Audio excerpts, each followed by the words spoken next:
Okay, so we're going to have a look at task 3 databases, and it says here at the beginning that we're going to prepare the reports for a company. All currencies need to be displayed with the euro sign and 0 decimal places. Okay, so using a suitable database package, import this file, use these field names and data types. We're also going to set the yacht ID as a primary key. Okay, so to do that, we're going to go for external data, and CSV stands for comma separated values, which is a text file. So we're going to select our text file, and then from here we're going to browse and we're going to locate on the desktop. We can see we have yachts, so we can double click. We're going to import it into a new table. Click on OK. They're separated with commas, and the first row will contain the field names. So make sure you click on the first row contains field names, and then next. Okay, so let's have a look at this. So what we got here is we have our text, short text, and then the length is going to be to 1 decimal place. We're going to change this to 1 decimal place later. We're going to put it as double for now. Builder ID is text. The price is going to be in currency. The build year is a number, integer, same as sleeps and crew, integer, whole number. Okay, we're going to go to next, and we're going to select the primary key, which is the yacht ID.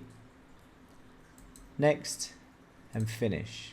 Now what that's going to do is that's going to import all the data and create a database like this. Now we have to do a bit of changing, editing, just to make sure everything is okay. So the length, we need to change this to a 1 decimal place.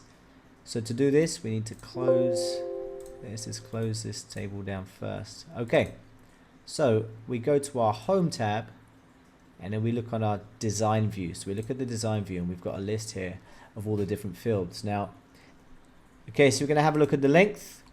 We're going to change the format to a fixed number, and the decimal places, we're going to change this to 1 decimal place. Now when we click on the datasheet view and save the changes, we should see that we have everything to 1 decimal place. Okay, next the currency needs to be euros to 0 decimal places.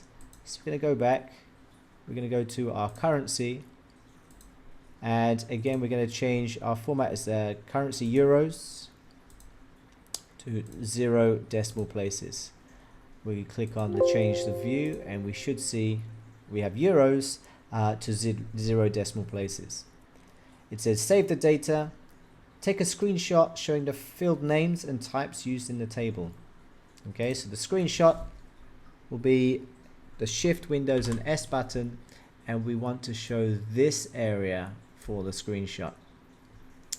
What you're going to do is you're going to paste that into your Words document like so. Okay, so that's how you show the evidence for this. Okay, that is the end of task 25. Thank you very much.